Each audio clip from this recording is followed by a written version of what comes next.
शान्ताकारं भुजगशयनं पद्मनाभं सुरेशं विश्वधारं गगनसदृशं मेघवर्णं शुभांगं लक्ष्मीकान्तं कमलनयनं योगिध्यानगम्यं वन्दे विष्णु भवभयहरं सर्वलोकैकनाथम्।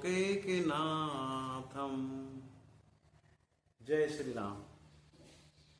किसी गांव में एक किसान रहा करता था और उस गांव में भिक्षाटन पर जीवन यापन करने वाले एक योगी आया करता था।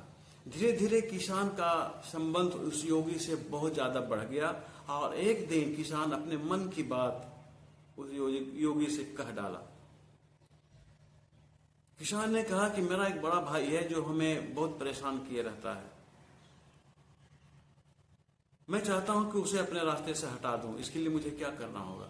योगी ने कहा कि कुछ नहीं, मुझे 1 महीना का समय दो, तुम्हारे रास्ते से तुम्हारे भाई को हमेशा हमेशा के लिए हटा दूंगा। और संजोग की बात है कि 1 महीना होते होते सही में उसके भाई का देहांत हो जाता है। अब किसान को इतना भरोसा हो जाता है उस योगी पर कि परमात्मा के बाद अगर कोई पूज्य है तो योगी ही है। उसके सामने माँ फेल है। किसान अपने माँ को भी उतना वैल्यू नहीं देता था जितना योगी को देता था। एक कमरा दे रखा अपने घर में, आइए खाइए बनाइए चलते रहिए। ऐसे ही एक भाई के कट्टर दुश्मन का गवाह हमारा इतिहास है। आप औरंगजेब को याद कीजिए।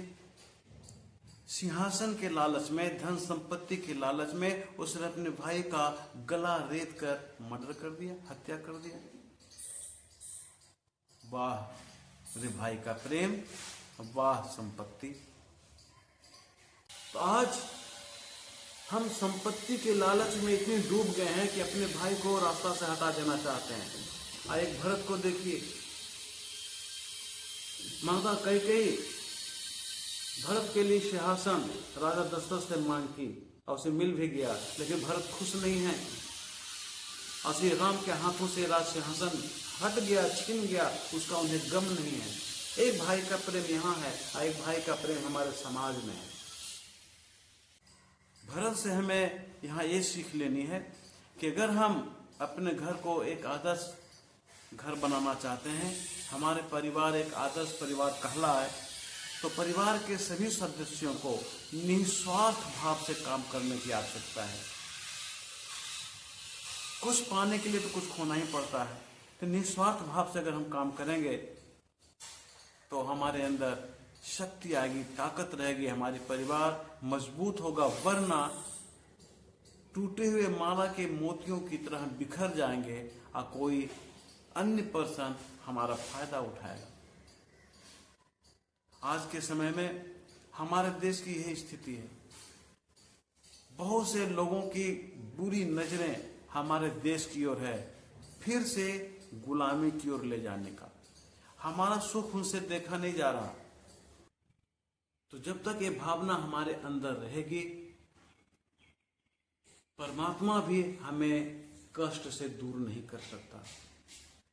अगर हम अभी कष्ट में हैं तो हमारे पूर्व जन्मों का फल है। इसलिए हमें अभी से अपने किए गए गलती को सुधारने का प्रयास करना चाहिए। भरत कभी भी अपने को अयोध्या के राजा का योग्य नहीं मानते।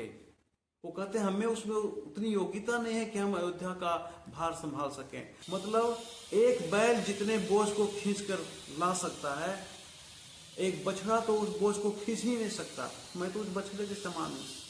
इसलिए मैं अपने आप को अयोध्या के राजा के लायक मानता ही नहीं हूं।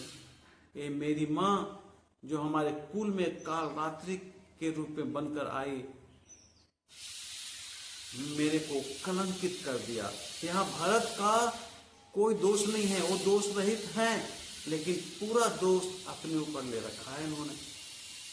और तो और इतना अनबैलेंस हैं, वो गुस्सा में अपने आप को इतना असंतुलित कर बैठे हैं कि माँ को भी अपने रास्ते से हटाना चाहते हैं। लेकिन माँ को 2 शब्द कहने पर भी उनको सोचना पड़ रहा है, केवल इसीलिए कि उन्हें एक शक्ति रोक रहा है। वो शक्ति कौन है? भाई का प्रेम। देखिए, एक भाई का प्रेम एक भरत जैसे भाई को मां को 2 शब्द बोलने से रोक रहा है।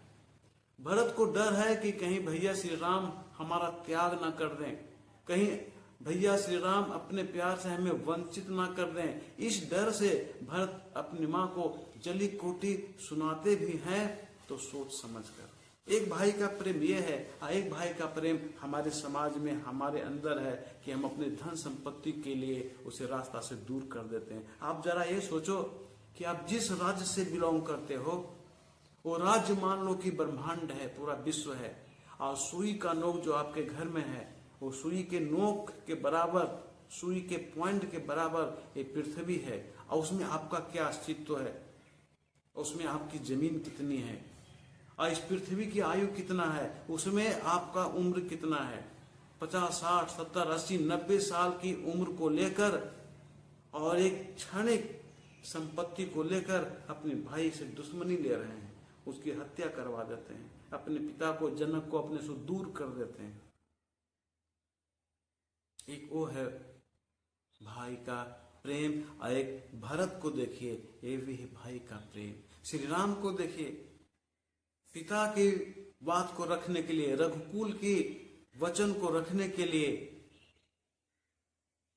वो एक इशारे पर वन को चले जाते हैं। भरत मने मन कूढ़ रहे हैं कि बड़ी मां कौशल्या का क्या हाल होगा, उनको कितना कष्ट होता होगा। एक बार सुरभि आसमान मार्ग से कहीं जा रही थी। सुरभि कहते हैं कामधेनु गाय को।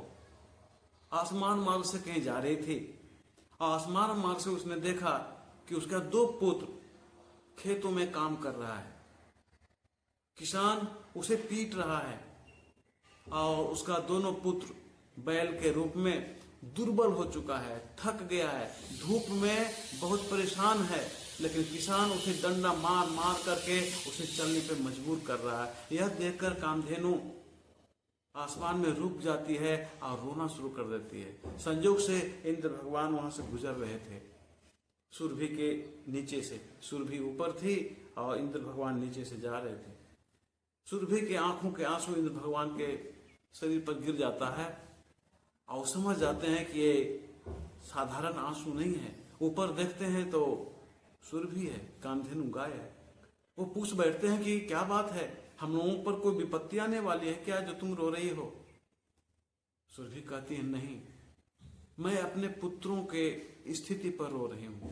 अब जरा सोचो, इंद्र भगवान यहां सोचते हैं कि जिसके लाखों करोड़ों पुत्र इस संसार में भरे पड़े हैं, जितने भी बैल हैं वो तो सुरभि का वंशज का है।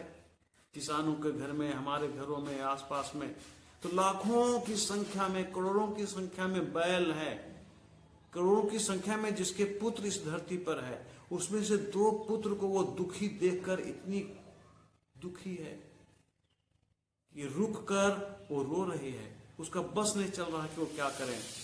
भरत सोचते हैं कि उस मां पर क्या बीतता होगा जिसका एक ही पुत्र है, वो भी जंगल में दर दर पत्थरों का, जंगलों का ठोकर खाते हुए जीवन बिता रहा है, और खुद माँ अपने महल में बैठी हुई है। उस माँ पर जरा सोचिए क्या बीतता होगा, उस कौशल्या पे क्या बीतता होगा जिसका एक पुत्र है, वो भी जंगल में है और खुद अपने महल में है। आज लोग कहते हैं ना कि मेरे जीवन में केवल कष्ट ही कष्ट भरा हुआ, केवल दुख ही दुख है। होगा, ये आपके पूर्व जन्म का कमाई है। जो किसान अपने भाई को अपने जीवन से हटा देता है और उसकी धन संपत्ति के लालच में, अगले जन्म में अगर वो इंसान बना तो उसको कष्ट नहीं होगा तो क्या होगा? तो जिस तरह से एक पिता अपने पुत्र को सजा देता है, पिटाई करता है, और पिटाई से बचने के लिए पुत्र अपनी माँ के गोद में, आंचल में जाके छिप जाता है और माँ उसकी रक्षा करती है उसके पिता से, ठीक उसी तरह से हमने पिछले जन्म में जितने भी कुकर्म किए हैं उसकी सजा हम इस जन्म में भोग रहे हैं। इससे अगर हम बचना चाहें, इससे हमें कम करना चाहें, तो हमें परम पिता परमेश्वर के चरणों में जाना पड़ेगा। वहीं जाके हमें छिपना पड़ेगा, तभी हम इस जीवन के कष्ट से दूर हो सकते हैं, वरना पूरा कष्ट हमें झेलना पड़ेगा, इसका कोई उपाय नहीं है। इस प्रकार भरत अपनी माँ के कक्ष का और राज सिंहासन का त्याग कर देते हैं। सब कुछ होते हुए भी कुछ नहीं उनके पास है, राज सिंहासन मिलने के बावजूद भी उसे ठुकरा देते हैं, निस्वार्थ। इसीलिए भरत श्री राम को अधिक प्यारे हैं। तो आज का विश्राम हम यहीं पर लेना चाहेंगे, लेकिन आपको पता है कि लास्ट में तो बोलना पड़ेगा, अंत में तो बोलना पड़ेगा, जय श्री राम।